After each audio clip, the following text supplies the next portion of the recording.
Ibu Bapa, saudari dan saudara yang terkasih dalam kasih Tuhan kita Yesus Kristus, hari ini gereja merayakan hari Minggu Pesta Pembaptisan Tuhan.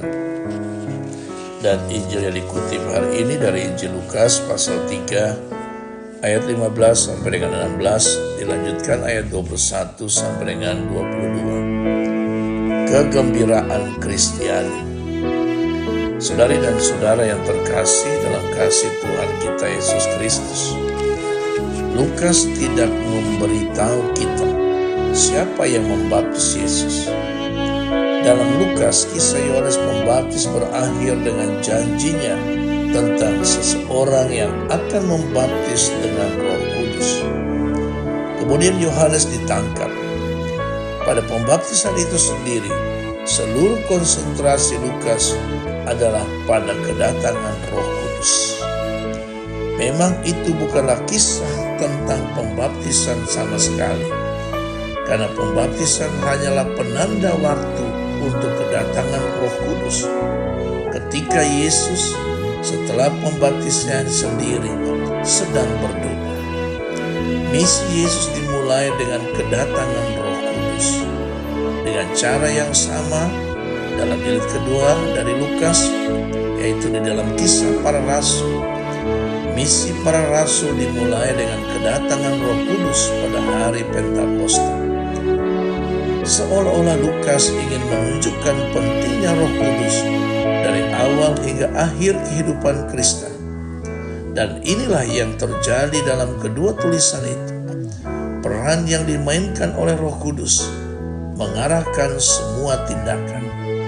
Hal yang sama masih berlaku di gereja saat ini. Meskipun seringkali kekeras kepalaan kita dan kebutaan manusia berusaha sekuat tenaga untuk menghambat atau menghalangi kepemimpinan dan bimbingan roh ini. Sebagian besar dari kita pandai menghalangi roh ketika dorongan Roh Kudus tidak menyenangkan hidup kita. Ibu bapa, saudari dan saudara yang terkasih dalam kasih Tuhan kita Yesus Kristus, Yesus datang bukan untuk membuat sesuatu dengan setengah hati. Ia bukan datang memberikan kepada manusia kesempatan untuk mengubah hal-hal lahirnya, melainkan mengubahnya dari dalam. Untuk mewujudkan hal itu, Yesus harus membaptiskan manusia, yang berarti membenamkannya dalam Roh Kudus dan api. Roh Allah sebagai anugerah Kristus yang diberikan kepada mereka yang menerima Dia, bukannya hukum lahiriah seperti yang diberikan kepada umat Allah perjanjian lama, melainkan satu kekuatan yang dahsyat yang mendorong dari dalam.